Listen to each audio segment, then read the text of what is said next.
pencatatan kapal. Perjanjian sewa menyewa kapal. Pengertian perjanjian charter kapal di dalam dunia pelayaran sangat dibutuhkan sarana penunjang untuk melancarkan aktivitas pengangkutan, yaitu kapal. Namun penting untuk kita ketahui apa yang dimaksud dengan pelayaran. Pelayaran adalah satu kesatuan sistem yang terdiri atas angkutan di perairan, pelabuhan, keselamatan dan keamanan serta pelindungan lingkungan maritim. Dan kapal merupakan salah satu sarana moda transportasi yang memuat atau mengangkut muatan barang maupun penumpang yang bergerak di perairan. Penyelenggaraan pengangkutan di laut dapat dilakukan dengan mengadakan perjanjian yang dinamakan perjanjian charter kapal. Charter kapal adalah kontrak atau perjanjian pemilik kapal dan penyewa untuk mengangkut barang pada pelayaran tertentu atau selama waktu tertentu. Dengan kata lain, charter kapal berarti menggunakan dan mengoperasikan kapal milik orang lain, di mana pihak pencatat meningkatkan diri untuk membayar uang atas penggunaan kapal dengan tujuan yang sah. Bila bicara tentang perjanjian charter, tentu kita tertuju pada persetujuan sewa menyewa dan dalam keadaan komplit, lengkap, dan siap untuk digunakan oleh charter kapal. Siap untuk digunakan oleh charter untuk berlayar.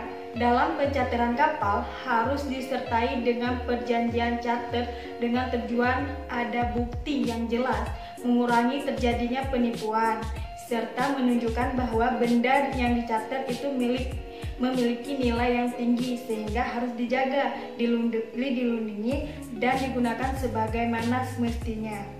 Beberapa alasan timbulnya charter yaitu untuk meningkatkan investasi dalam dunia pelayaran, untuk memenuhi kebutuhan dalam mengisi jadwal pelayaran yang sesuai dengan waktu yang tertentu. Selain itu, charter juga dapat timbul karena adanya booming muatan atau kelebihan muatan pada masa tertentu akibat perilaku di dunia perdagangan, serta akibat adanya usaha atau pengusaha yang khusus di bidang sewa menyewa kapal milik.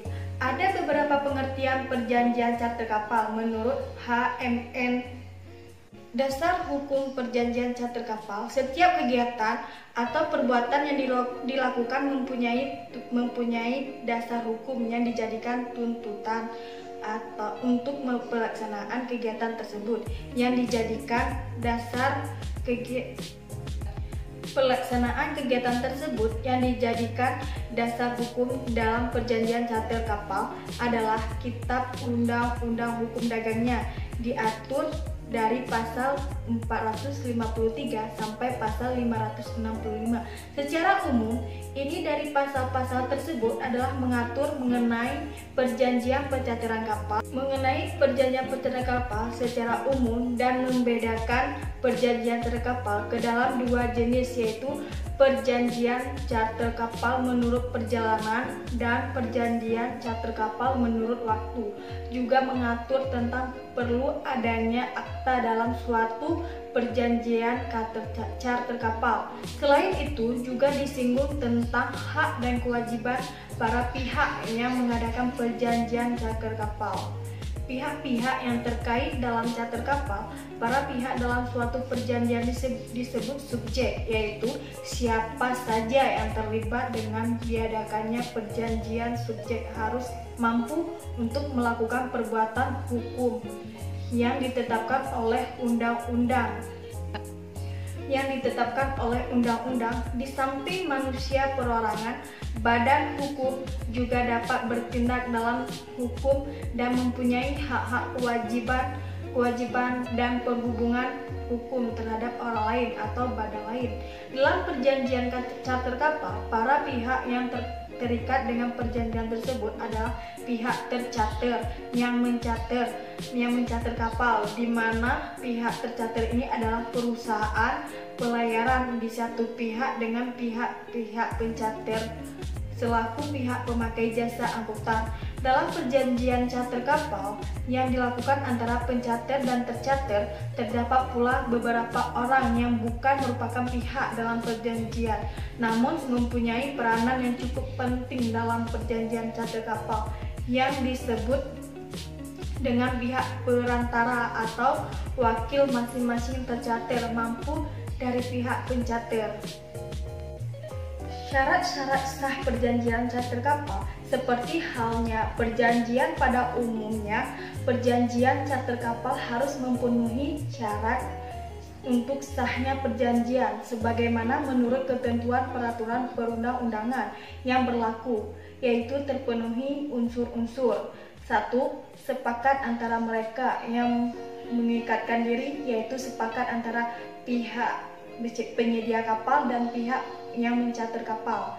2. Kecakapan untuk membuat suatu perikatan. Pihak yang mengadakan perjanjian charter kapal tidak terhalang untuk mengadakan perjanjian sebagaimana diatur dalam peraturan perundang-undangan yang berlaku, yaitu pihak yang tidak termasuk orang-orang yang belum dewasa. 3. Suatu hal tertentu. Dalam perjanjian ini, barang diharapkan adalah satu atau beberapa buah kapal yang akan dipergunakan untuk suatu tujuan tertentu yang jelas oleh pencater. 4. Suatu sebab hal yang halal.